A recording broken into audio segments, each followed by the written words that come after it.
Inilah 4 tujuan rasa takut. Yang pertama takwa, yang kedua wara, yang ketiga iffah, yang keempat adalah sidik. Akan kita kaji satu persatu. Ibu-ibu jamaah sekalian rahimakumullah, dalam hadis sahih diriwayatkan dari Hudzaifah ibnul Yaman radhiyallahu an, Nabi kita sallallahu alaihi wasallam bercerita tentang satu kejadian di tengah umat sebelum kita. Kata Nabi sallallahu alaihi wasallam, ada seorang laki-laki yang sangat jahat.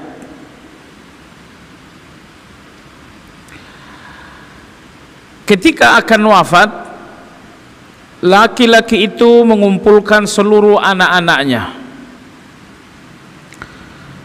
Kemudian ia bertanya, ayyu abin analakum, menurut kalian saya ini ayah seperti apa?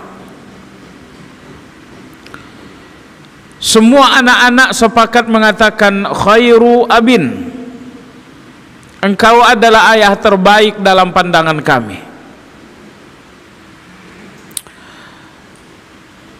Selanjutnya laki-laki itu berkata, kalaulah aku ayah terbaik dalam pandangan kalian, maka jalankan wasiat berikut setelah kematianku. Idza ana mittu fa ahriquni, kalau nanti aku telah wafat, maka bakarlah jenazahku. Summa dharruni fil yammi fi yaumin asif, lalu kemudian abu jenazahku kumpulkanlah dan tebarkanlah di pinggir laut pada saat angin kencang sedang bertiup. Fawallahi la in qadirallahu alayya la'adzabani 'adzaban ma 'adzaba bihi ahadan minal alamin. Demi Allah, seandainya Allah mampu menghidupkan aku kembali, aku akan dihukum, diazab dengan azab yang gak pernah dialami siapapun. Dalam riwayat lain disebutkan bahwa laki-laki ini berprofesi sebagai penggali kubur. Dan apabila telah malam, kuburan-kuburan yang baru itu dibongkar kembali untuk diambilkan kain kafan dan dijual sebagai tambahan pemasukan, sehingga dia dapat pemasukan sebagai penggali kubur. Juga ada pemasukan ilegal dari kain-kain kafan yang dicuri di malam hari dengan menggali kubur itu kembali. Sampailah laki-laki ini pada saat kematian, dan dosa bertahun-tahun ini pun datang menjadi ketakutan yang sangat luar biasa. Dan laki-laki ini rupanya orang yang awam sekali, seorang yang sangat bodoh agama sekali, sehingga dia berwasiat, bakarlah jenazahku nanti setelah aku mati, agar Allah tidak mampu menghidupkan aku. Sebab apabila Allah mampu menghidupkan aku, pastilah azab yang akan ditimpakan kepada aku adalah azab yang gak pernah dialami oleh siapapun. Akhirnya anak-anak yang juga nggak paham agama ini menjalankan wasiat. Setelah ayahnya wafat, sang ayah kemudian dibakar, perabuan jenazah kemudian dibawa ke pantai laut di beberapa lokasi yang berbeda, lalu abu jenazah itu pun ditebar sampai habis. Kata Nabi sallallahu alaihi wasallam, fa amara Allahu al-ardha an yajma'a ma an tajma'a ma fiha fajama'at ma fiha. Allah memerintahkan bumi dan daratan mengumpulkan semua abu-abu yang ada padanya, maka berkumpullah semua abu-abu yang ada di daratan. Wa amarallahu al-bahra an yajma'a ma fihi fajama'a ma fihi. Kemudian Allah memerintahkan lautan untuk menyatukan abu-abu yang telah bertebaran itu, lalu lautan pun menyatukan semua abu-abu yang bertebaran itu. Fansha'ahullahu khalqan akhar. Kemudian Allah menggabungkan abu di laut dan abu di darat, lalu orang ini dihidupkan Allah kembali. Apa yang susah bagi Allah? Kemampuan Allah sempurna. Kemampuan yang sempurna itu tidak akan menemukan kesulitan untuk melakukan apapun. Innallaha ala kulli syai'in qadir. Allah mampu atas segala-galanya. Gak ada yang tidak mampu dilakukan oleh Allah. Setelah laki-laki ini hidup kembali, lalu Allah bertanya, ma hamalaka ala ma sana'ta? Apa yang membuatmu melakukan hal seperti ini? Laki-laki ini menjawab, min khaufika. Ini semata-mata aku lakukan karena tidak tahan dengan rasa takut kepadamu ya Allah. Aku sadar dengan dosa-dosaku, lalu aku sangat takut kepadamu. Rasa takut itulah yang membuatku berwasiat seperti ini. Allah Subhanahu wa ta'ala berfirman, ghafartu lak. Jika engkau melakukan ini karena takut kepadaku, maka takutmu kepadaku ku ampuni engkau. Nah, ibu-ibu sekalian yang saya hormati, pembicaraan kita hari ini adalah tentang al-khauf, tentang rasa takut kepada Allah Azza wa Jalla. Anda lihat dalam kisah tadi, bagaimana seorang yang hidup sepanjang hayat di atas maksiat besar, tapi maksiat adalah nikmat apabila berakhir dengan taubat. Maksiat hanya keburukan kalau tidak berakhir dengan taubat. Tapi laki-laki ini, lihatlah bagaimana maksiat sepanjang hayat berujung pada rasa takut kepada Allah Azza wa Jalla. Pertemuan lalu kita telah membahas tentang harapan kepada Allah, optimisme kepada Allah. Dan hari ini insya Allah kita akan membahas rasa takut kepada Allah Azza wa Jalla. Ibu yang saya hormati, orang-orang yang telah belajar agama, kita yang sering hadir keluar masuk majelis-majelis ilmu, mestinya kita pintar melakukan pencampuran, melakukan pencampuran. Maksudnya apa? Perintah-perintah Allah secara umum pahit, dan larangan-larangan Allah secara umum manis. Anda butuh campuran agar pahit perintah Allah menjadi manis, dan agar manis larangan Allah menjadi pahit.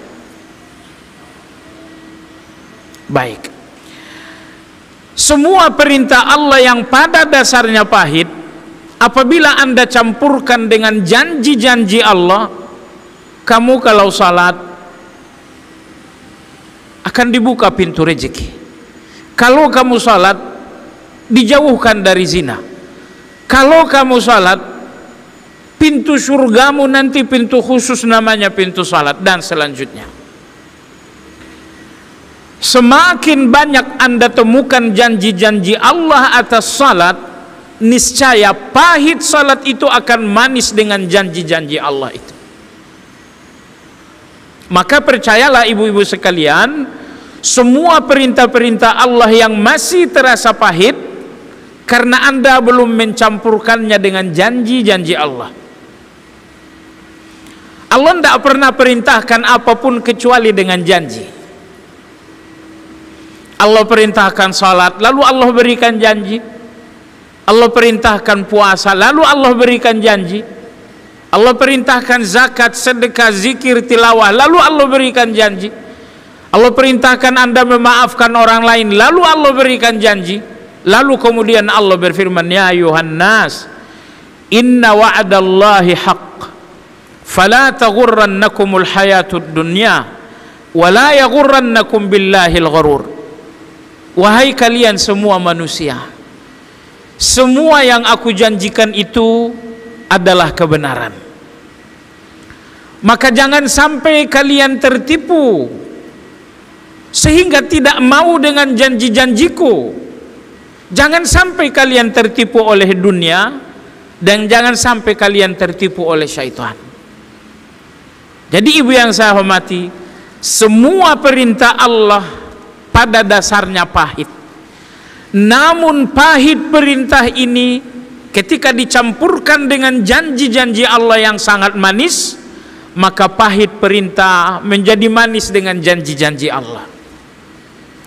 Begitupun sebaliknya, larangan-larangan Allah pada dasarnya manis. Riba itu manis. Kenapa tak manis? Dengan riba Anda bisa ganti mobil baru. Dengan riba Anda bisa renovasi rumah lebih mewah. Larangan-larangan Allah hampir semuanya manis. Tapi itu karena Anda tidak mencampurkannya dengan ancaman Allah. Seandainya larangan-larangan yang manis berhasil Anda campurkan dengan ancaman-ancaman Allah yang sangat pahit, niscaya larangan yang manis akan menjadi pahit. Zina bagi orang yang sedang di usia syahwat sangat manis. Apa yang membuat zina yang manis itu menjadi pahit? Karena dicampurkan dengan ancaman Allah. Kalau kamu berzina begini, kalau kamu berzina begini, kalau kamu berzina begini. Setelah nampak ancaman-ancaman yang sangat besar atas zina yang manis, akhirnya zina yang manis menjadi pahit dengan ancaman itu. Oleh sebab itu tadi saya katakan, ibu yang saya hormati, tugas kita dalam belajar ini mengetahui apa perintah, apa larangan. Tapi itu belum selesai. Anda harus terus belajar untuk tahu di balik perintah Allah apa janji Allah, dan di balik larangan Allah apa ancaman Allah. Karena tugas Anda jamaah sekalian, Anda harus mencampur perintah Allah dengan janji-janji Allah agar perintah yang pahit menjadi manis. Anda pun harus tahu perintah, dan Anda pun harus tahu ancaman di balik larangan. Anda harus tahu larangan Allah, Anda pun harus tahu ancaman-ancaman di balik larangan itu. Kenapa?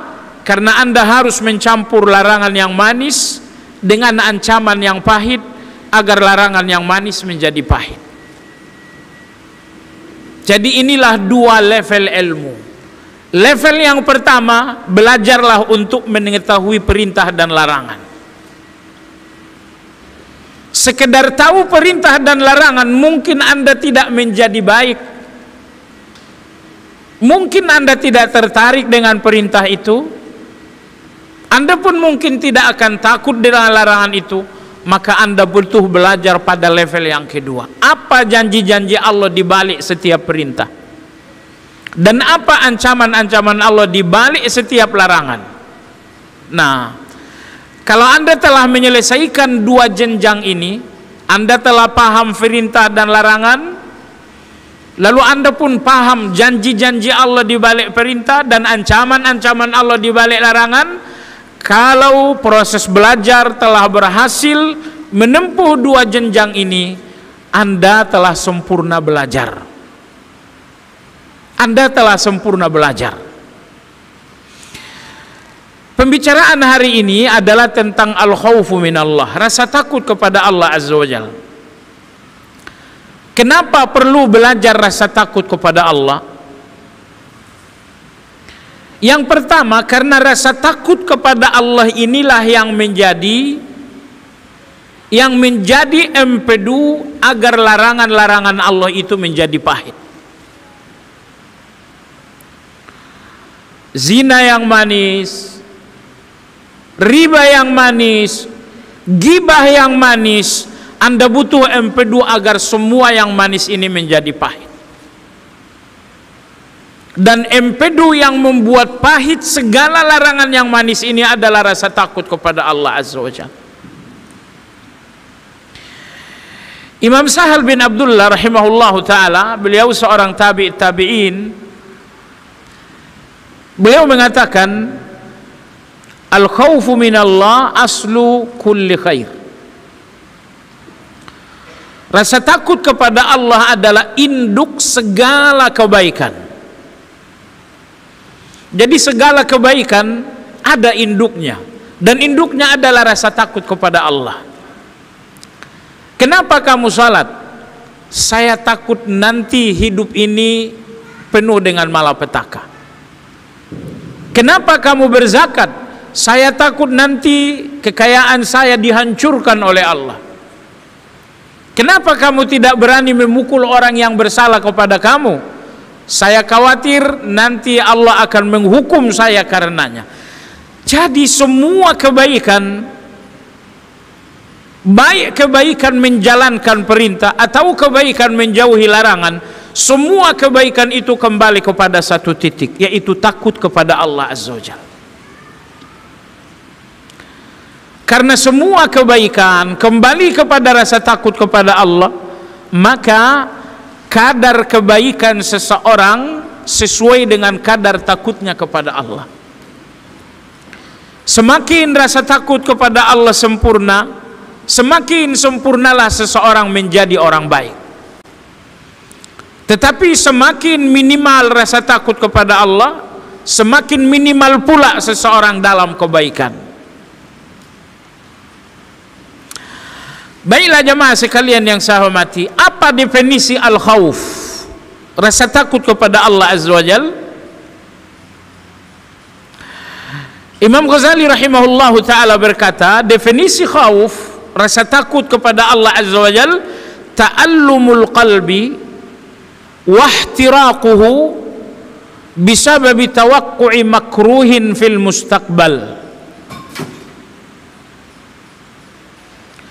Rasa takut, kata Imam Ghazali, maksudnya definisinya adalah hati yang sangat sakit dan hati yang terbakar karena melihat satu kemungkinan buruk di masa depan.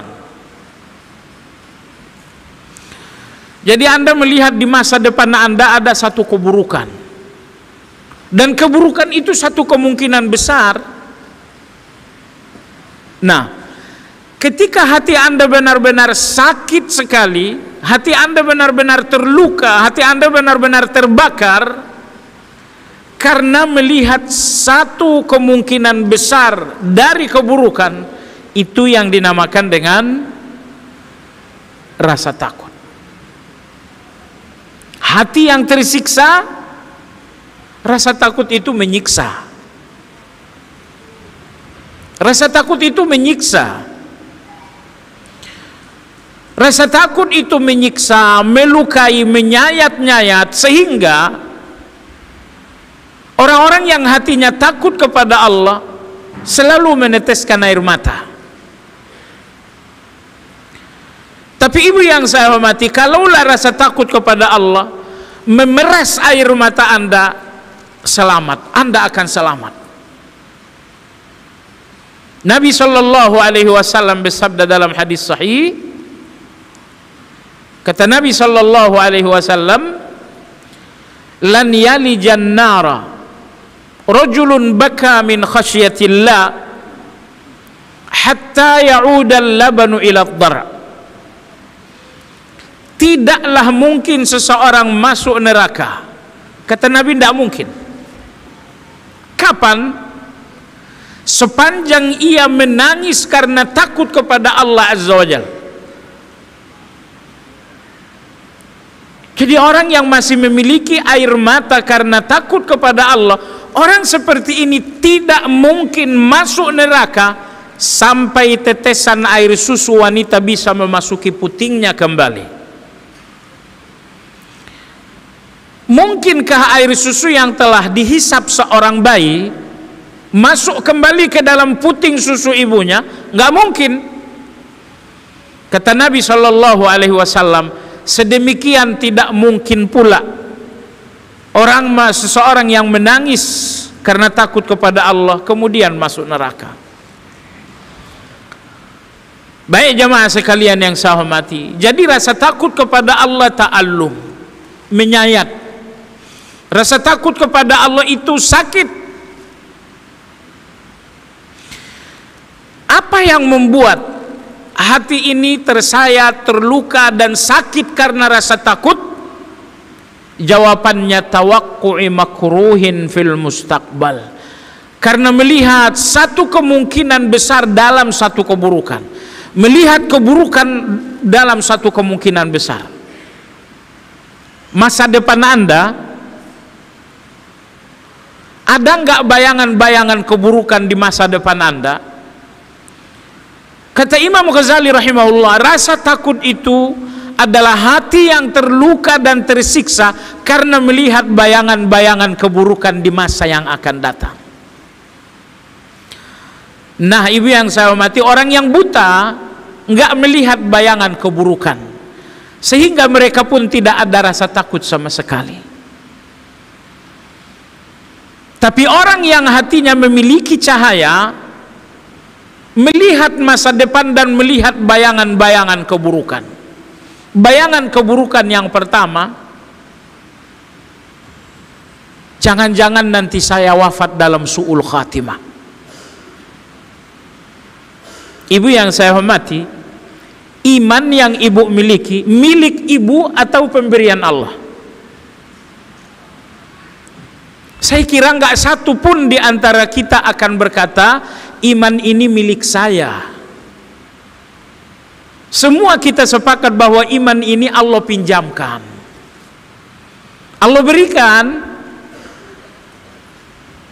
Karena iman ini Allah berikan,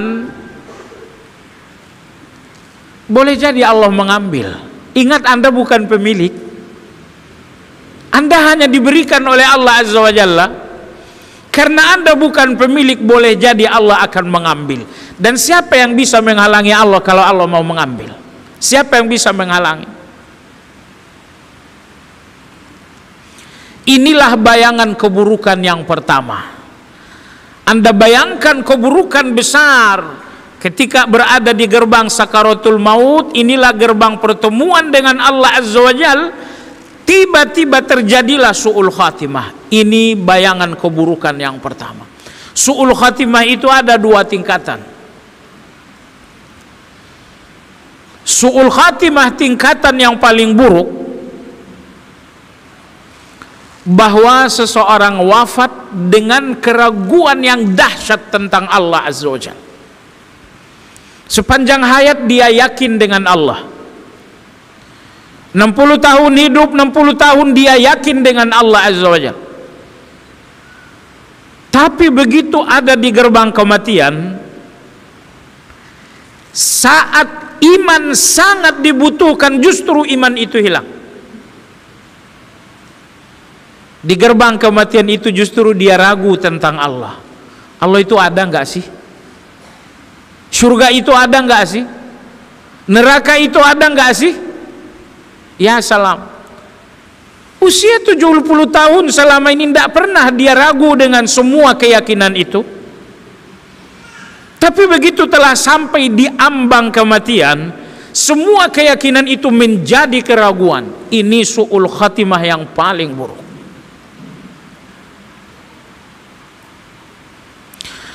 Lalu su'ul khatimah pada level kedua, su'ul khatimah yang lebih ringan adalah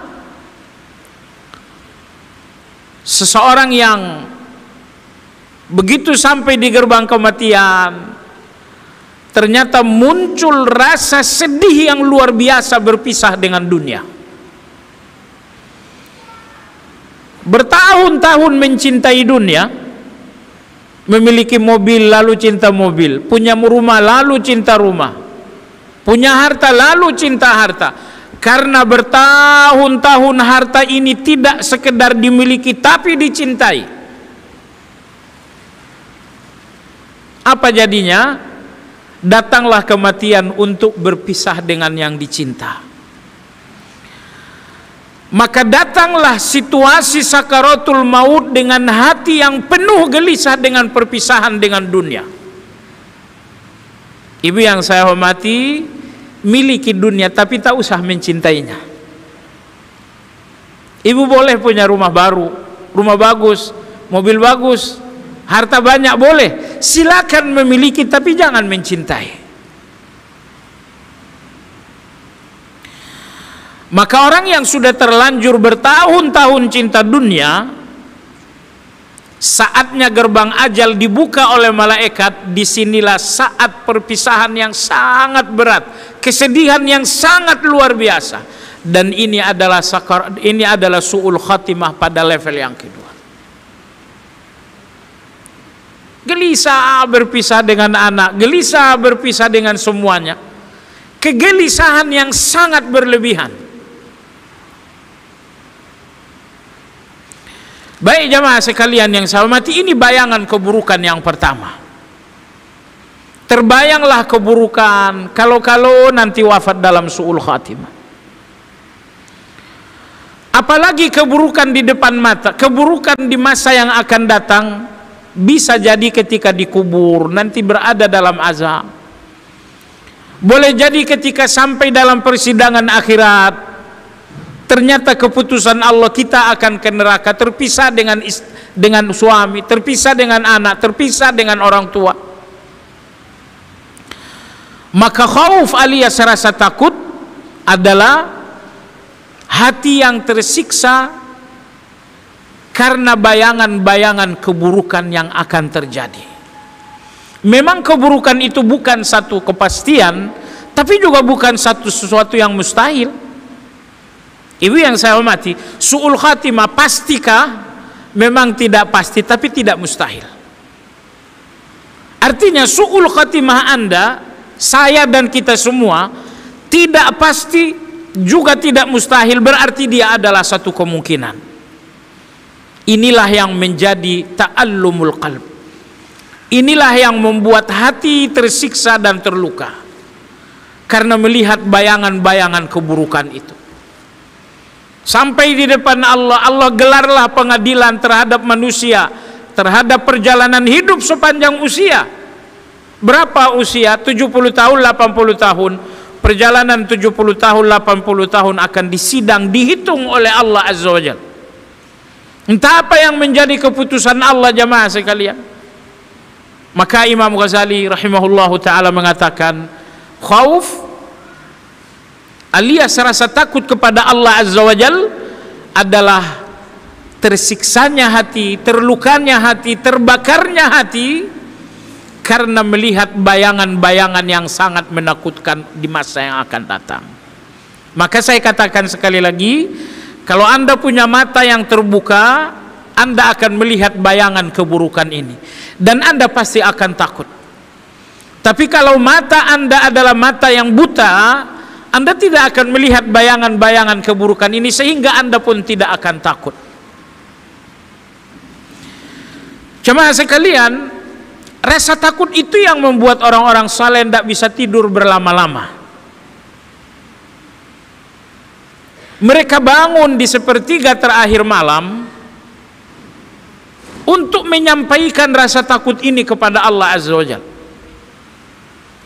Baik.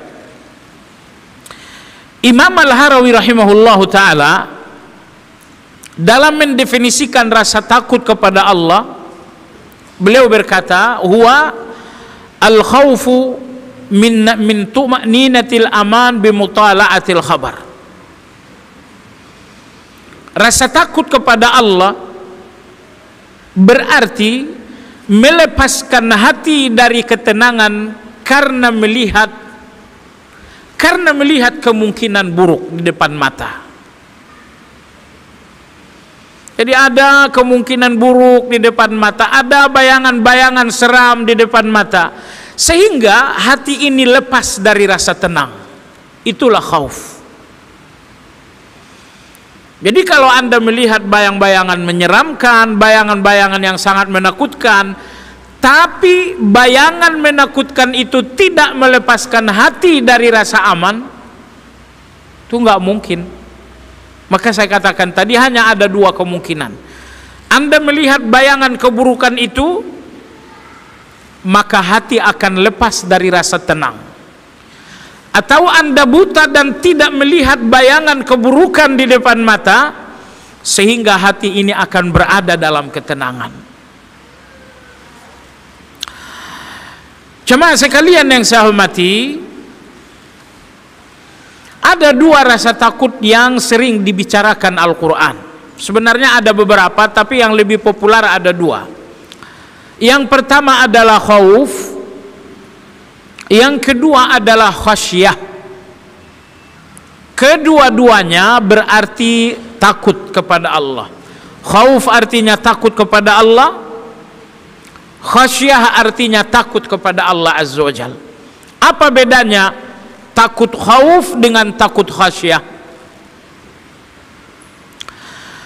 Takut khauf, takut yang membuat Anda berlari. Dan takut khasyah adalah takut yang membuat Anda berpegang. Baik, saya berikan Anda satu analogi. Apabila tiba-tiba Anda melihat binatang buas sedang berusaha mengejar Anda, yang Anda lakukan adalah berlari. Ini namanya khauf.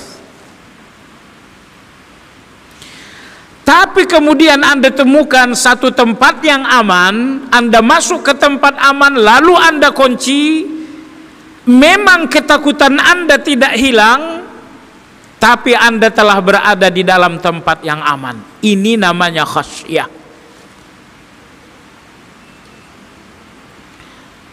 Jadi khauf adalah rasa takut yang membuat Anda berlari, tapi khasyah adalah rasa takut yang membuat Anda berpegang. Sehingga ketika Anda berada dalam satu kamar, Anda sudah aman dari binatang buas tersebut. Tapi maukah Anda melepaskan kamar itu? Anda nggak mau. Anda akan berpegang dengan kamar ini, Anda akan kokoh di kamar ini. Kenapa? Keluar dari kamar ini adalah kematian bagi Anda. Jadi ketika Anda berlari, ini namanya khauf. Namun ketika Anda temukan ruangan yang aman, sehingga Anda nggak mau keluar lagi. Kenapa nggak mau keluar?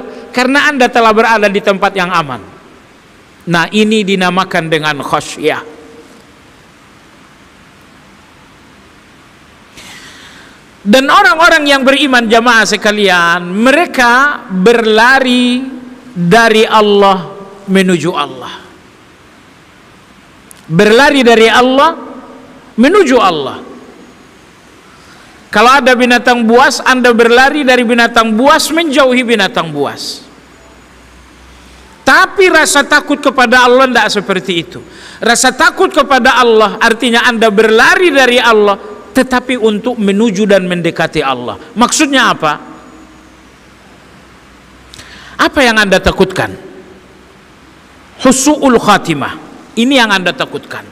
Tentu Anda berlari dari su'ul khatimah itu. Kepada siapa Anda berlari? Anda berlari kepada Allah. Su'ul khatimah, Allah yang memutuskan. Dan Anda tidak akan aman kecuali mendekati Allah. Ya Allah, jangan putuskan su'ul khatimah itu. Maka itu berarti Anda berlari dari Allah menuju Allah. Berlari dari keputusan Allah menuju kasih sayang Allah, agar Allah tak memutuskan keburukan bagi Anda. Maka di antara zikir yang kita bacakan adalah menjelang tidur, la malja'a wa la manja minka illa ilaik. Ya Allah, tidak ada tempat berlari darimu kecuali kepadamu. Semua keburukan yang terbayang, semua ini hanya terjadi kalau Allah putuskan. Kalau Allah putuskan su'ul khatimah, Anda wafat dalam keadaan murtad. Kalau Allah putuskan azab, Anda akan dihukum di alam kubur. Kalau Allah putuskan celaka di akhirat, Anda akan masuk neraka. Ternyata semua ketakutan Anda dalam keputusan Allah. Maka Anda berlari dari keputusan Allah, tapi Anda tidak akan aman kecuali Anda berlari kepada Allah juga. Kalaulah ketakutan Anda itu ibarat anjing, maka ada dua orang yang berlari dari anjing. Orang yang pintar berlari dari anjing yang menakutkan menuju sang majikan anjing dan dia aman. Tidak perlu berlari 1 kilometer.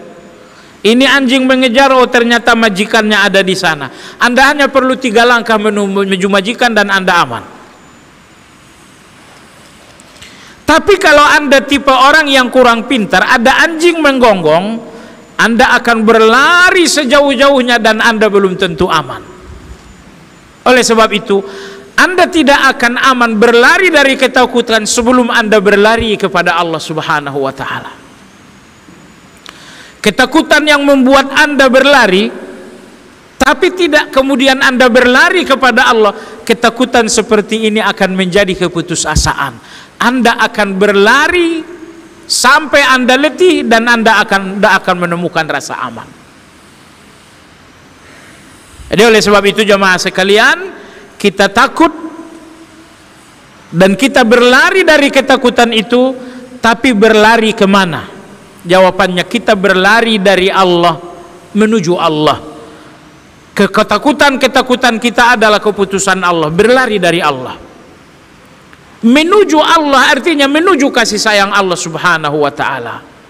Semua yang Anda takutkan itu murka Allah, keselamatan Anda adalah kasih sayang Allah. Maka berlarilah dari murka Allah menuju kasih sayang Allah. Ini namanya berlari dari Allah menuju Allah. Baik, jemaah sekalian yang saya hormati, jadi kalau Anda berlari, itu namanya khauf. Lalu kemudian Anda berpegang dengan Allah supaya Anda selamat, itu namanya khasyah. Ya, misalnya su'ul khatimah, misalnya dosa-dosa. Anda berlari dari keburukan-keburukan ini, bahwa Anda berlari itu satu kebaikan, tapi di mana Anda mencari keamanan? Kalau Anda berlari lalu Anda berpegang dengan Allah, ya Allah peganglah aku dengan rahmat-Mu. Anda berpegang dengan Allah dengan tawakal Anda telah aman. Ingat, tak ada pegangan sekokoh berpegang kepada Allah Azza wa Jalla. Semua orang yang berlari dari dosa, berlari dari su'ul khatimah, kalau kemudian mereka tidak berpegang dengan Allah, mereka tidak aman. Maka berlarilah dari Allah menuju Allah. Berlarilah dari murka Allah, dari larangan Allah, menuju kasih sayang dan hidayah Allah. Coba sekalian, di antara ayat-ayat yang memotivasi rasa takut, antara lain Allah berfirman, saya kira ibu hafal ayat berikut ini dalam surat Al-Mulk, innal ladzina yakhshawna rabbahum bil ghaib lahum maghfiratun wa ajrun kabir. Sesungguhnya orang-orang yang takut kepada Allah, padahal mereka tidak melihat Allah, lahum maghfiratun wa ajrun kabir, untuk mereka akan diberikan ampunan dan pahala yang besar. Subhanallah. Coba renungkan ayat ini sekali lagi, innal ladzina yakhshawna rabbahum bil ghaib. Orang-orang yang takut kepada Allah padahal mereka enggak melihat Allah, lahum maghfirah, bagi mereka ada ampunan. Ternyata ampunan akan diberikan oleh Allah Subhanahu wa Ta'ala terhadap setiap orang yang berdosa apabila dia takut kepada Allah dalam dosa-dosanya. Dari ayat inilah kemudian kita ambil kesimpulan, sepanjang di atas dosa-dosa itu Anda takut kepada Allah Azza wa Jalla, niscaya dosa-dosa ini akan menjadi ampunan. Sekali lagi, dosa bersamaan dengan rasa takut adalah ampunan. Tapi dosa yang terpisah dari rasa takut, inilah yang berakhir dengan azab. Nah, jemaah sekalian yang saya hormati, perlu kita berevaluasi, melihat perlahan-lahan masa lalu yang sudah panjang itu. Temukan dosa-dosa Anda. Sebab rasa takut ini kadang-kadang tumpul karena kita tidak merasa berdosa. Karena kalau orang yang merasa berdosa, pasti rasa takutnya kepada Allah sangat besar. Ampunan Allah itu sangat manis bagi orang yang merasa berdosa. Tapi percayalah bahwa ampunan Allah itu nggak akan manis bagi orang yang nggak merasakan dosa. Jadi oleh sebab itu lakukan muhasabah, selalulah mengkaji diri. Nggak usahlah sibuk mengenal orang lain, karena yang paling wajib untuk Anda kenali adalah kenali diri Anda. Nomor satu, kenali aib Anda sendiri. Dulu Anda dewasa di usia 14 tahun, dan sekarang usia Anda 50 tahun, perjalanan yang sudah sangat panjang. Cobalah untuk muhasabah, mengevaluasi dosa-dosa ini lagi. Karena dosa yang menjadi ketakutan insya Allah diampuni oleh Allah Azza wa Jalla. Yang kita khawatirkan adalah ada dosa yang sudah terlupakan, padahal Allah tidak lupa. Yang dikhawatirkan ada dosa yang sudah terlupakan, padahal Allah tidak lupa. Saya yakin ibu-ibu sekalian, dosa yang masih Anda ingat, Anda akan takut. Sehingga takut itu akan menjadi ampunan untuk dosa tersebut. Mana yang berbahaya? Yang berbahaya adalah dosa yang Anda udah lupa, sehingga Anda tidak takut, dan saat itulah kehancuran itu akan terjadi. Makanya malam hari sempatkan waktu untuk melihat perjalanan yang telah berlalu. Cobalah bayangkan wajah-wajah yang pernah Anda lukai. Cobalah ingat waktu-waktu di mana Anda benar-benar durhaka di depan Allah Azza wa Jalla. Saya yakin jemaah sekalian yang saya hormati, begitu Anda melihat dosa Anda dengan kejujuran, rasa takut kepada Allah akan muncul. Jadi kalaulah rasa takut itu tidak muncul, berarti Anda nggak merasa berdosa. Itu kata kunci. Di antara ayat yang berbicara tentang rasa takut, Allah Subhanahu wa taala berfirman, sayadzakkaru man yakhsha. Al-Quran ini akan menjadi pelajaran tapi bagi orang-orang yang memiliki rasa takut. Perintah-perintah Al-Quran, larangan-larangan Al-Quran, ini akan menjadi petunjuk. Bagi siapa? Hanya bagi orang yang memiliki rasa takut. Jadi kalau perjalanan hidup Anda berbeda dengan perjalanan yang digariskan Al-Quran, menunjukkan minimnya rasa takut. Baik. Lantas bagaimana rasa takut dalam hadis-hadis Nabi Shallallahu Alaihi Wasallam? Hadis yang pertama tadi telah disampaikan bahwa Nabi Shallallahu Alaihi Wasallam bersabda, tidak mungkin seseorang yang menangis karena takut kepada Allah nggak mungkin masuk neraka sampai air susu yang menetes masuk kembali ke dalam putingnya.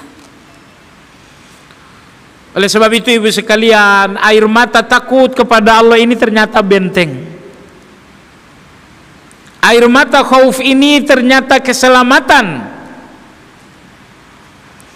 Kalau di malam hari dalam kesunyian, disitulah saat hati ini jujur, ternyata Anda punya air mata untuk dosa yang berlalu. Air mata Anda ini adalah keselamatan. Tapi entah keselamatan apa yang Anda miliki, kalau air mata ini tidak menetes, padahal Anda mengaku memiliki dosa. Di antara hadis Nabi Shallallahu Alaihi Wasallam tentang rasa takut, beliau bersabda, "Sab'atun yuzilluhumullah yaumal qiyamah yauma la zilla illa zilluh." Ada 7 golongan orang yang nanti akan dinaungi oleh Allah pada saat semua orang dalam kepanasan. Salah satunya, warajulun dzakarallaha khalian fafadat ainahu.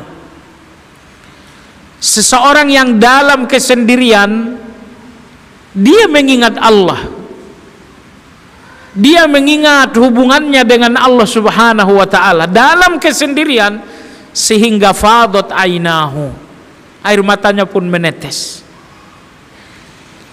Sendiri di dalam kamar, sendiri dalam kegelapan malam, fikiran kemudian mengajak untuk melihat hubungan dengan Allah. Bagaimana hubunganmu dengan Allah? Begitu dia melihat hubungan dengan Allah, tanpa tersadari meneteslah air mata ini. Kata Nabi Shallallahu Alaihi Wasallam, orang seperti ini nanti akan dipayungi dan dinaungi oleh Allah pada hari kiamat.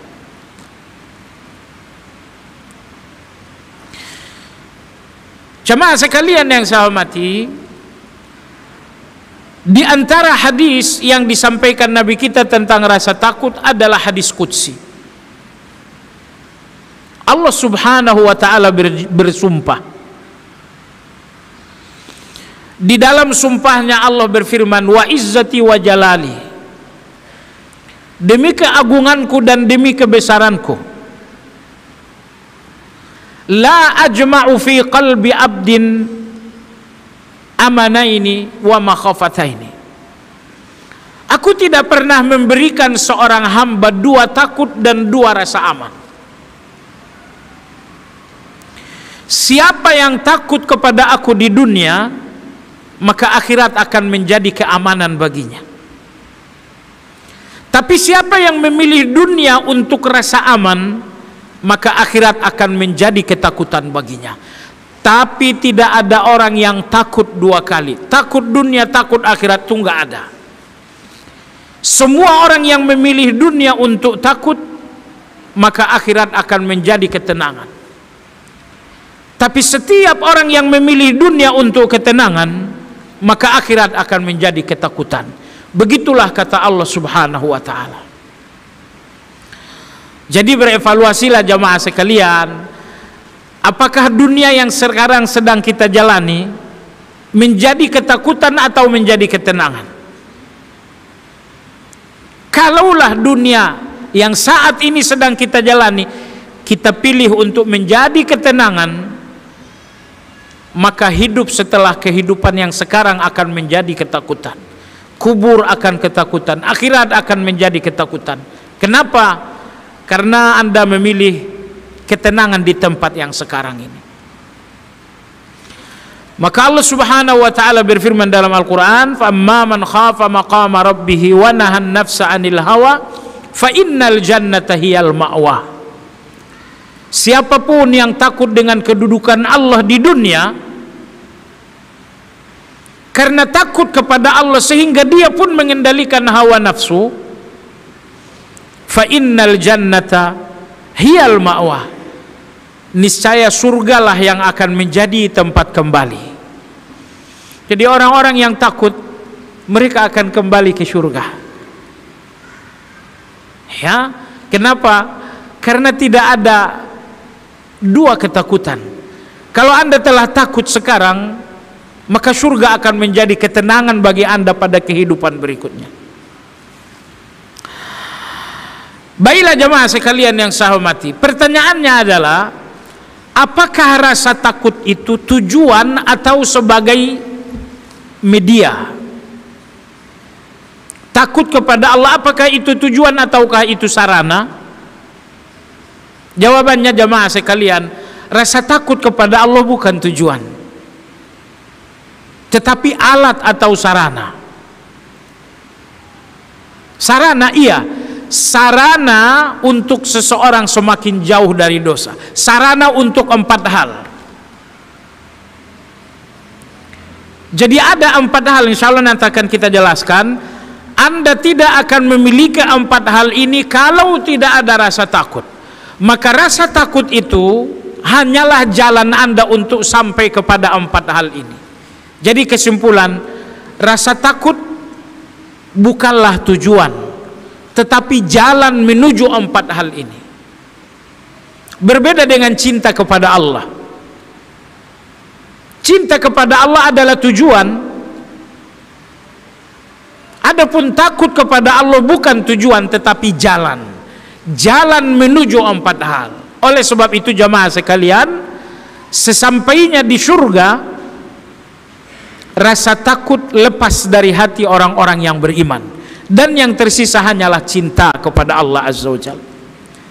Bahwa takut lepas dari hati orang-orang yang beriman sesampainya di surga, hal ini menunjukkan bahwa rasa takut bukanlah tujuan tapi hanya sebuah jalan. Berikutnya jemaah sekalian, asbabuhu. Apa yang menjadi faktor-faktor yang menyebabkan rasa takut kepada Allah? Takut kepada Allah apa sebabnya? Sebab yang pertama, rasa takut kepada Allah Subhanahu wa taala adalah lima'rifatillah. Ini rasa takut yang paling tinggi. Takut kepada Allah karena mengenal Allah. Dia mengenal Allah, betapa agungnya Allah, betapa kuasanya Allah. Allah mampu melakukan segala-galanya. Maka dia takut kepada Allah karena dia tahu Allah yang menentukan segala-galanya. Yang menentukan su'ul khatimah, husnul khatimah Allah. Yang menentukan surga dan neraka adalah Allah. Yang menentukan saya akan lepas iman atau saya istiqamah dalam iman itu Allah. Ini dia. Rasa takut yang pertama adalah takut karena mengenal Allah. Apa yang dia kenal tentang Allah sehingga dia takut? Pertama, karena Allah adalah hakim, hakimin yang maha memutuskan. Alaihissallahu bihkamil hakimin. Allah maha memutuskan. Karena Allah maha memutuskan, inilah rasa takut yang pertama. Karena dalam keputusan Allah itulah nasib-nasib kita semua berada. Esok kalau saya wafat, bagaimana masa depan anak-anak? Apa anak-anak ini akan murtad? Allah yang memutuskan itu semuanya. Baik yang jemaah sekalian yang saya hormati, ini rasa takut yang pertama. Rasa takut kepada Allah, rasa takut yang pertama adalah takut karena mengenal Allah, bahwa Allah lah yang memutuskan segala-galanya, bahwa Allah mampu melakukan segala-galanya. Anda nggak takut kepada anak kecil, karena anak kecil itu nggak bisa melakukan apapun atas Anda, tapi Allah Azza wa Jalla, Allah mampu melakukan segala-galanya, dan tidak ada yang menghalangi Allah untuk melakukan segala-galanya.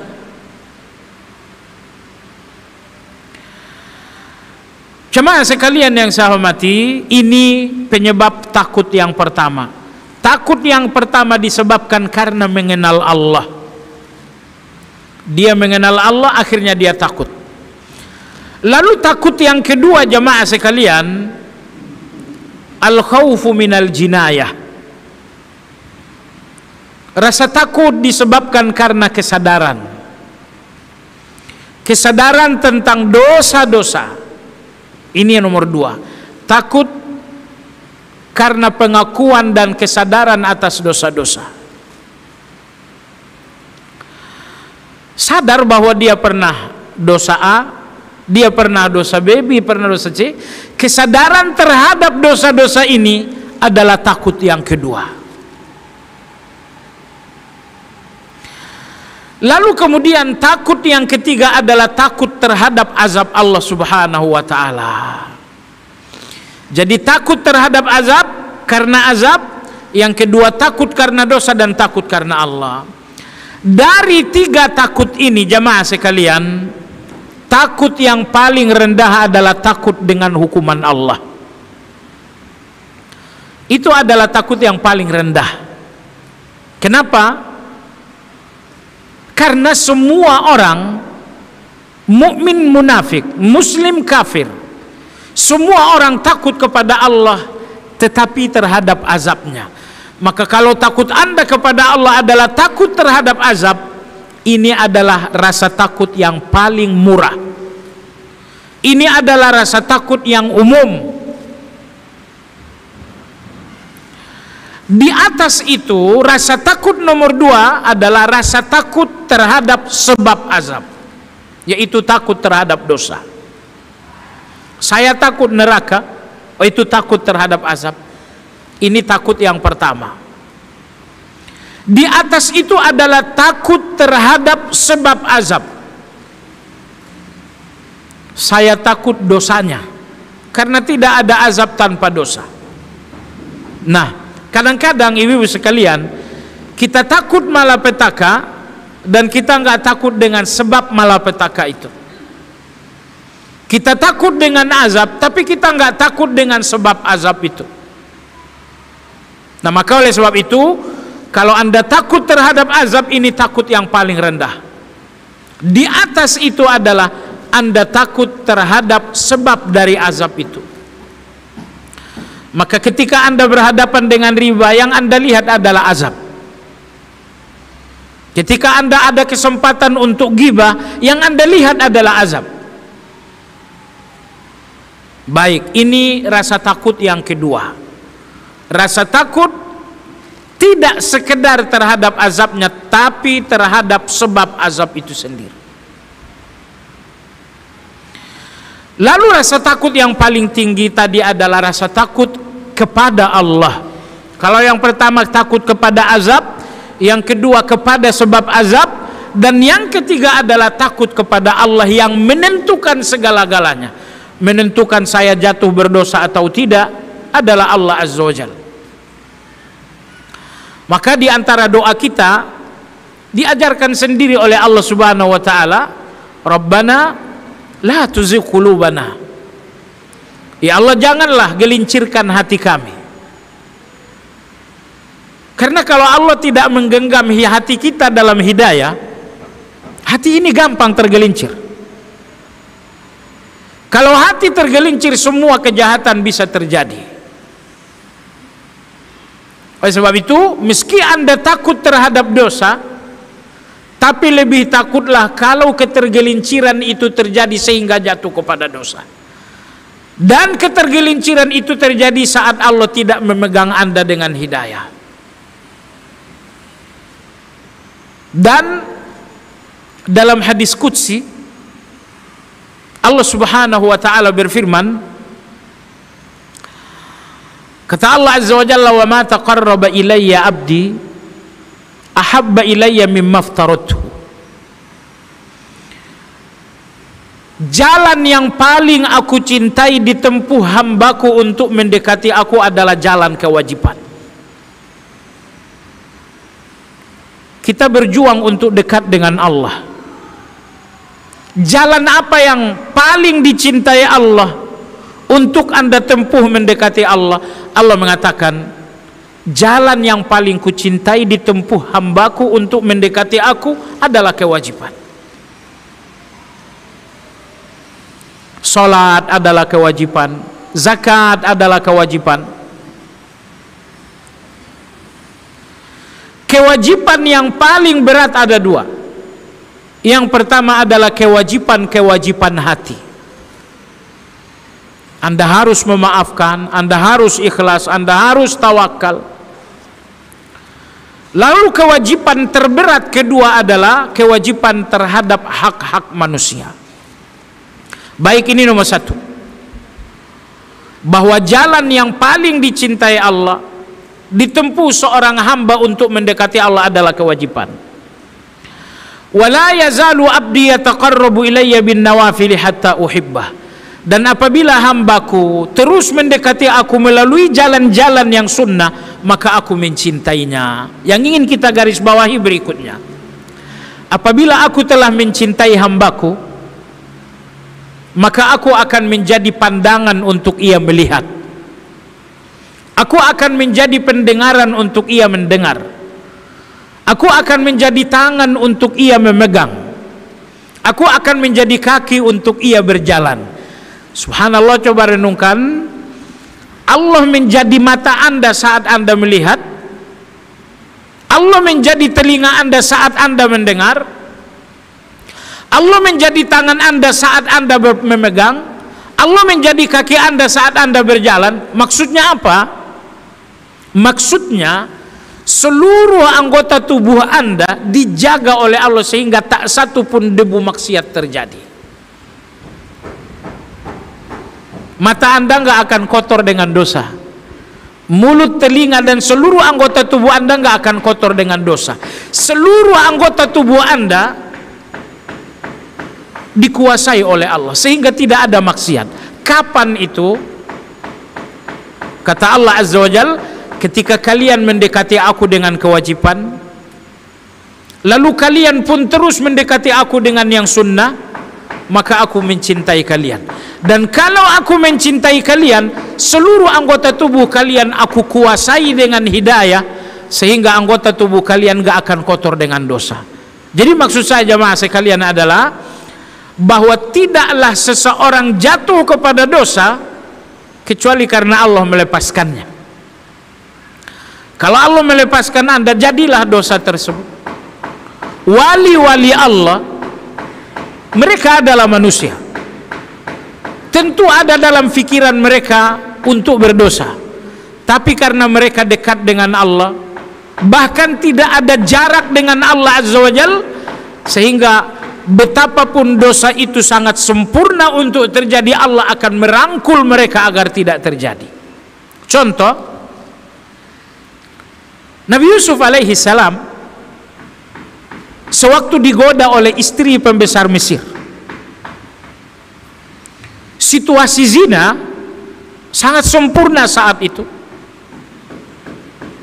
dan Allah berfirman, walaqad hammat bihi wa hamma biha. Wanita ini ingin, wa hamma biha, dan Yusuf pun sebetulnya ingin. Ya salam, situasi maksiatnya sempurna, secara psikologi Yusuf pun ingin. Betapa dekatnya dosa itu. Enggak cuma dekat secara fisik, dosa itu bahkan dekat secara psikologi. Wa hamma biha, Yusuf ingin wanita itu, tetapi Yusuf seorang yang dekat dengan Allah. Meskipun dalam hatinya ada keinginan terhadap wanita tersebut, karena dia dekat dengan Allah, maka Allah merangkulnya sehingga dosa itu enggak terjadi.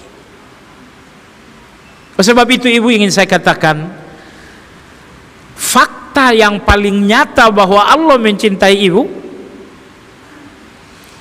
ketika ibu merencanakan satu dosa dan ibu benar-benar berjalan untuk sampai kepada dosa itu, dan dosa itu benar-benar di depan mata, tiba-tiba ibu kemudian pergi menjauh, nggak jadi. Ini adalah fakta paling nyata seseorang dicintai oleh Allah berdasarkan hadis qudsi yang tadi saya katakan. Wali-wali Allah itu bukan malaikat, mereka tetaplah manusia. Dalam pikiran mereka ada keinginan dosa, tapi wali Allah, sedekat apapun mereka dengan dosa, akan dirangkul oleh Allah sehingga nggak akan jatuh kepada dosa. Jadi maksud saya jamaah sekalian, kita takut dosa itu terjadi, tapi yang paling kita takutkan bahwa Allah tidak merangkul kita untuk selamat dari dosa. Kita takut dengan dosa, tapi kita lebih takut kalau Allah tidak merangkul kita dengan hidayah sehingga kita tergelincir dalam dosa. Makanya di dalam doa kita selalu panjatkan, Allahumma ya muqallibal qulub, sabbit qalbi ala dinik. Allahumma ya musarrifal qulub, sarrif qalbi ala ta'atik. Sebab kalau Allah menggenggam Anda dengan taufik, kalau Allah merangkul Anda dengan hidayah, betapapun dosa di depan mata Anda akan bersih. Allah nggak akan membiarkan orang yang cintai kotor. Maka Imam Hasanul Basri rahimahullah berkata, tidaklah seseorang jatuh kepada dosa melainkan karena memang dia tidak berharga bagi Allah. Saya ulangi, tidak mungkin seseorang jatuh kepada dosa melainkan karena dia tidak berharga bagi Allah. Kalau dia berharga bagi Allah, Allah akan merangkulnya agar tidak kotor. Tapi apa boleh buat? Kalaulah diri ini tak berharga bagi Allah, akan Allah biarkan sampai kotor. Kotor dengan ghibah, kotor dengan namimah, kotor dengan pandangan. Setiap maksiat menunjukkan kita nggak berharga bagi Allah. Karena orang-orang yang dicintai oleh Allah, orang-orang yang dekat dengan Allah, akan Allah jaga agar tidak kotor. Baik jemaah sekalian yang saya hormati, berikutnya adalah target dari rasa takut. Tadi kita katakan bahwa takut itu bukan tujuan, tapi hanya jalan. Jalan menuju 4 tujuan. Dan ibu yang saya hormati, sukses itu kalau Anda sudah sampai di tujuan. Anda mau ke mana? Saya mau ke Jogja, itu tujuan. Kalau Anda sudah sampai Jogja, perjalanan Anda sukses.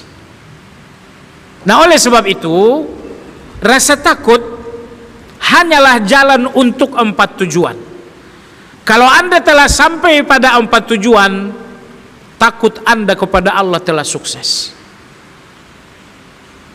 Jadi Anda jangan berpikir Anda takut, Anda menangis, itu sudah sukses, belum. Anda takut, Anda menangis, itu baru jalan. Tujuan air mata inilah yang penting. Tujuan ketakutan itulah yang penting. Nah, jemaah sekalian yang saya hormati, tujuan rasa takut yang pertama adalah takwa. Yang kedua adalah wara. Yang ketiga adalah iffah. Yang keempat adalah as-sidq. Inilah 4 tujuan rasa takut. Yang pertama takwa, yang kedua wara, yang ketiga iffah, yang keempat adalah sidik. Akan kita kaji satu persatu, insyaallah. Tujuan takut yang pertama adalah takwa. Apa itu? Bahwa Anda tidak tersentuh dosa. Ini tujuan takut yang pertama. Takut yang membuat Anda tidak berani ghibah, tidak berani zalim, tidak berani menganiaya orang lain. Nah, maka tujuan takut yang pertama adalah takwa, alias Anda menjauhi dosa.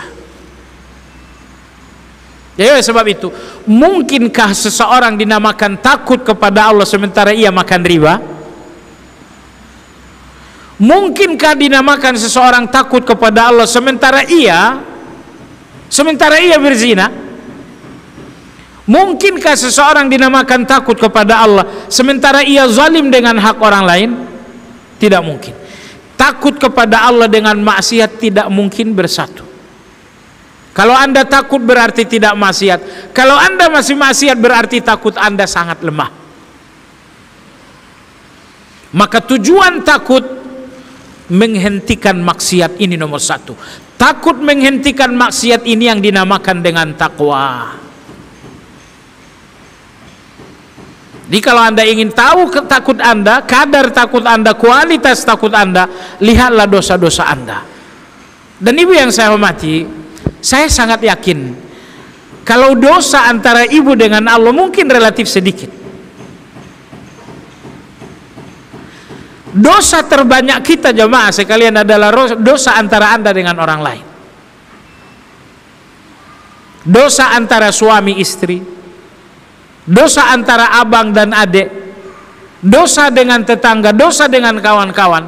Sekali lagi saya katakan, saya nggak ragu, ibu-ibu insya Allah punya dosa yang sedikit antara ibu dengan Allah. Dosa terbanyak dan terbesar kita jemaah sekalian adalah dosa antara kita dengan manusia. Maka oleh sebab itu, target rasa takut yang pertama, ketika rasa takut itu menghilangkan keberanian Anda bermaksiat. Karena takut itu artinya nggak berani berdosa. Ini tujuan rasa takut yang pertama. Tujuan rasa takut yang kedua adalah al-wara. Yang pertama takwa, yang kedua adalah wara. Apa itu wara? Wara itu adalah takut dengan segala kemungkinan dosa. Kalau yang pertama takut dengan dosanya. Kalau yang kedua wara, takut dengan kemungkinan dosa. Kamu terlalu ramah sekali dengan suami tetangga. Bukan ibu ya, ini contoh aja. Ya kan kita harus ramah. Iya, tapi kalau terlalu ramah, ini kemungkinan. Mungkin kamu ramah, bagi kamu biasa aja, tapi boleh jadi ada laki-laki yang salah paham dengan keramahan Anda. Ya, maka Allah dalam Al-Quran mengatakan, wala takhda'na bil qaul fayatma'u alladhi fi qalbihi marad. Wahai kalian perempuan, tidak boleh kalian bicara dengan suara yang terlalu lembut dengan laki-laki. Belanja sayur tidak usah dilembutkan suara, nggak usah dilembut-lembutkan. Kenapa? Allah berfirman, fayatma'u alladhi fi qalbihi marad. Laki-laki yang hatinya penuh dengan syahwat akan salah faham dengan suara kalian yang lembut. Maka rasa takut yang pertama adalah takut dengan dosa. Rasa takut yang kedua adalah takut terhadap dengan kemungkinan dosa.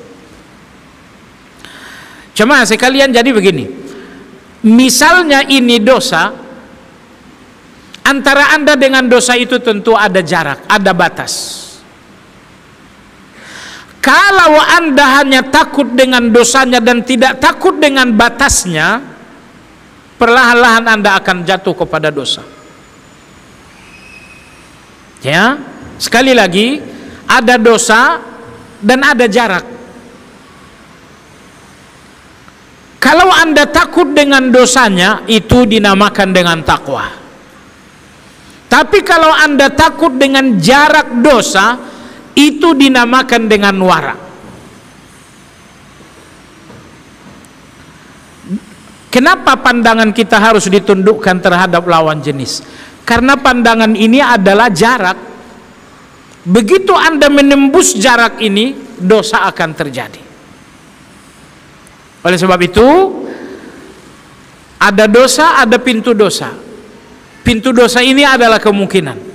Kalau Anda takut dosanya, itu namanya takwa. Tapi kalau Anda takut pintunya, kemungkinannya, jaraknya, itu dinamakan dengan wara.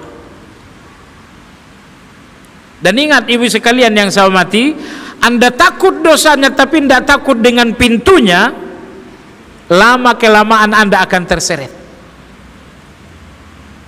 Tapi kalau Anda tidak cuma takut dosanya, Anda bahkan takut juga dengan pintu-pintu dosanya, insya Allah Anda aman. Maka takut yang pertama adalah takut takwa, takut yang kedua adalah takut wara. Takut takwa Anda jauhi dosa, takut warak Anda jauhi segala pintu-pintu dosa.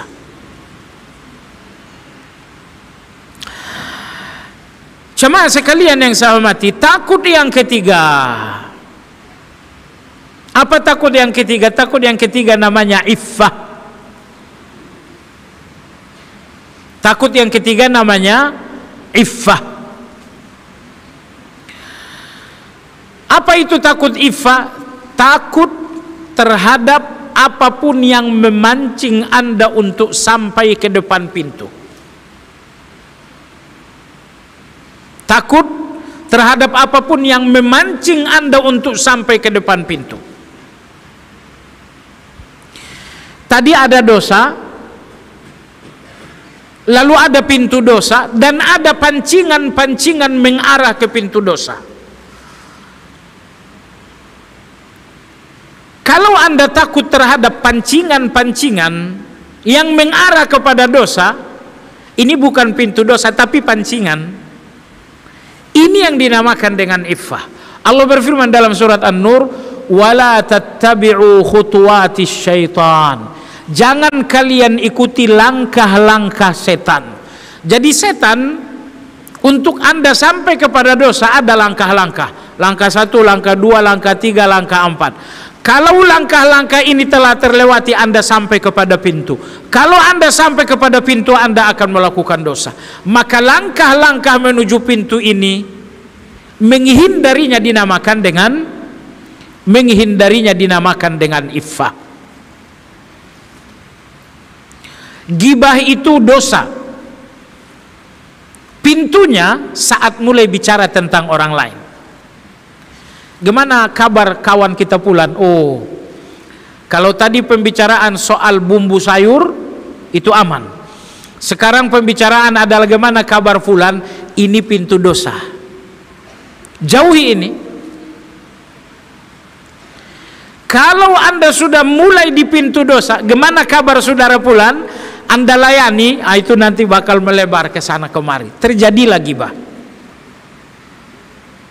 Nah, dan yang lebih bagus lagi jamaah sekalian, bahwa Anda menjauhi langkah-langkah menuju pintu. Apa itu? Oh, ini kawan sebelah ini saya udah paham, orangnya suka dengan gibah. Karena dia suka gibah, saya nggak boleh bicara lama-lama dengan dia. Bicara hanya sekedar memberikan keramahan beberapa detik saja. Gimana kabar anak-anak, sehat? Ya dapat, saya pamit ya. Kenapa Anda tidak lama-lama bicara? Anda tahu orang ini punya kebiasaan gibah. Bicara 1, 2, 3 menit aman. Mulai 4 menit itu mulai datang pancingan. Menit ke-5 terbuka pintu. Menit ke-6 gibah. Jadi jamaah sekalian yang saya hormati, maka takut yang ketiga dinamakan iffah. Ketika Anda takut bukan dengan dosanya, bukan dengan pintu dosanya, tapi dengan proses, dengan langkah-langkah, dan dengan pancingan-pancingan dosa. Memukul orang itu dosa. Pintunya adalah emosi. Prosesnya adalah bermusuhan. Prosesnya adalah suudzon. Jadi kalau Anda sudah suudzon, Anda sudah masuk proses. Suudzon semakin kuat menjadi kebencian. Ini adalah pintu. Kebencian semakin kuat, akhirnya Anda memukul. Oleh sebab itu jamaah sekalian, rasa takut pertama adalah takut yang mengantarkan Anda kepada takwa. Rasa takut yang kedua adalah takut yang mengantarkan Anda kepada wara. Rasa takut yang ketiga adalah takut yang mengantarkan Anda kepada iffah. Rasa takut yang keempat ini dinamakan dengan sidik, jujur. Apa itu? Kaffun an mubahin yukhafu an yuaddiya ila haram. Yaitu takut dengan yang boleh,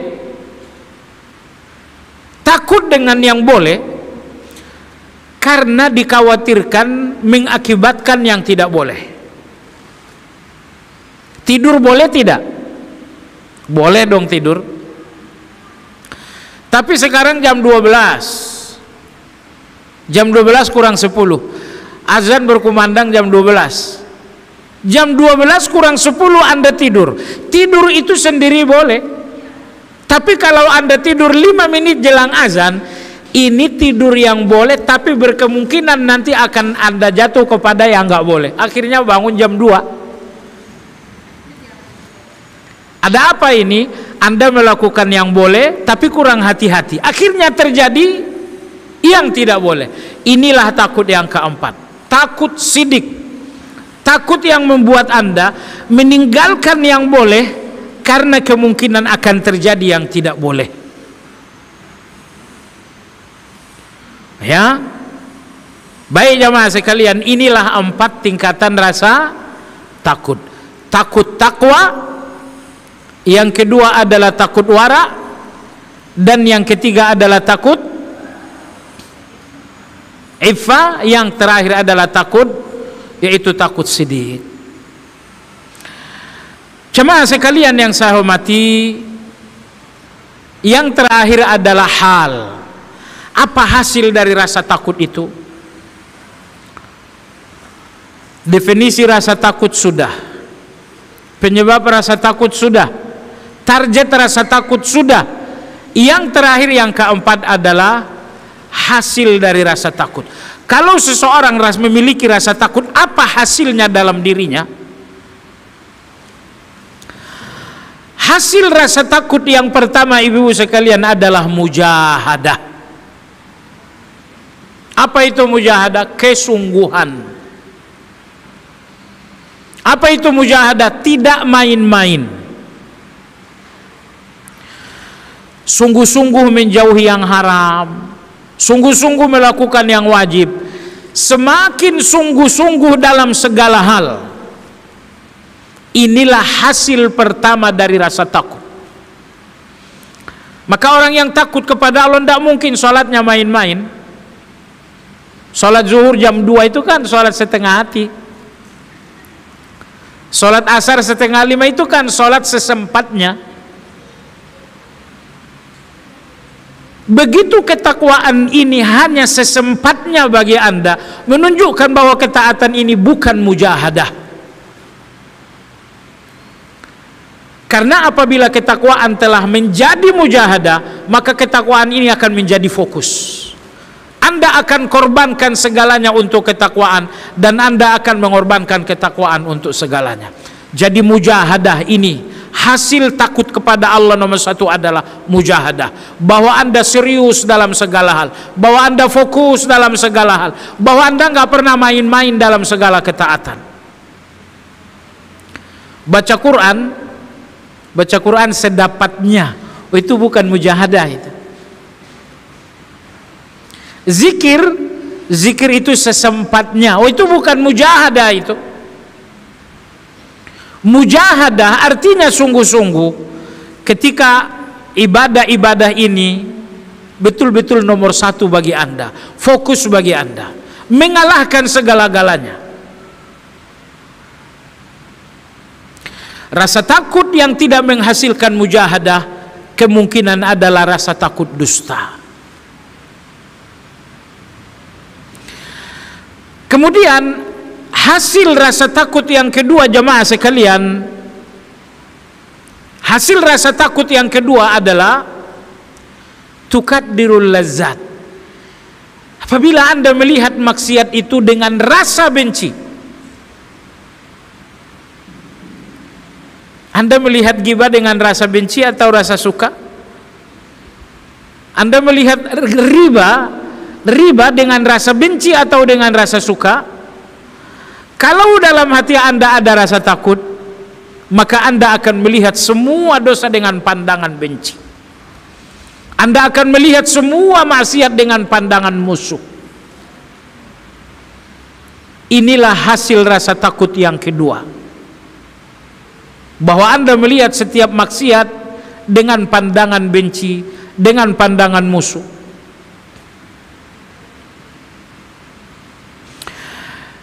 Jemaah sekalian yang saya hormati, hasil rasa takut yang ketiga apa itu?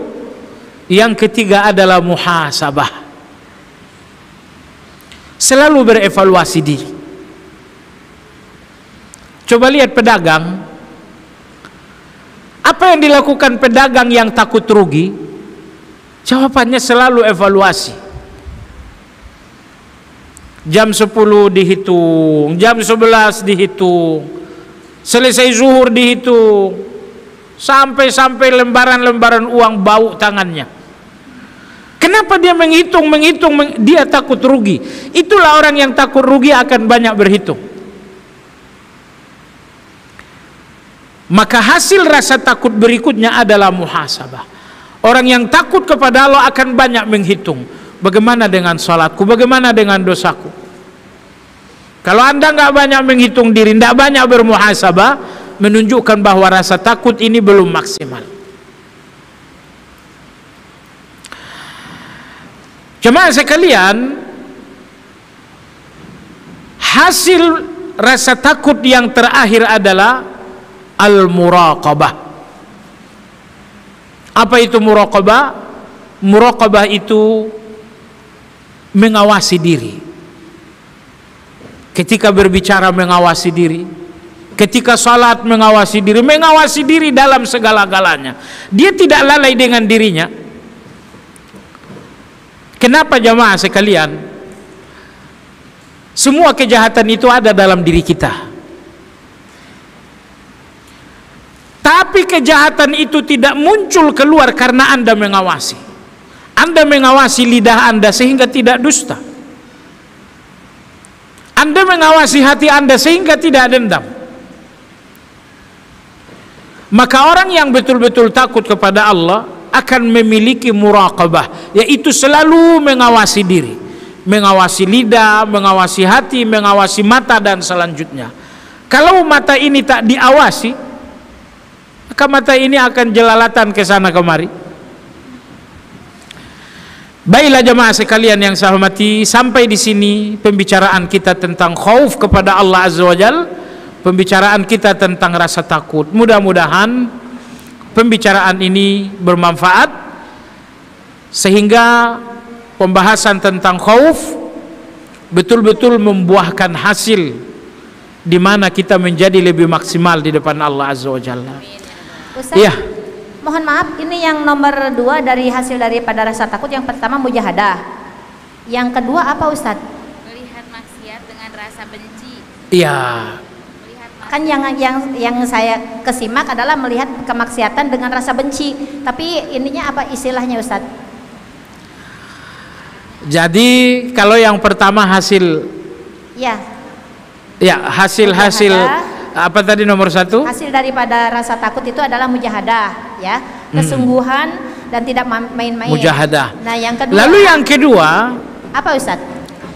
ulama kita nggak mengistilahkan juga. Ulama kita hanya mengatakan yang kedua, Melihat maksiat, melihat dosa dengan pandangan benci. ya, dengan benci, ya. Dah, jazakallahu Itu yang khairan. kedua. Yang ketiga muhasabah, kemudian yang keempat muraqabah. Muraqabah, betul. Jazakallahu Muraqabah khairan. mengawasi diri. Karena orang yang takut itu menjadi awas. Wallahu alam. Demikian kajian kita. Kita sudahi dengan zikir kafaratul majlis. Subhanakallahumma bihamdika asyhadu an la ilaha illa anta astaghfiruka wa atubu ilaik.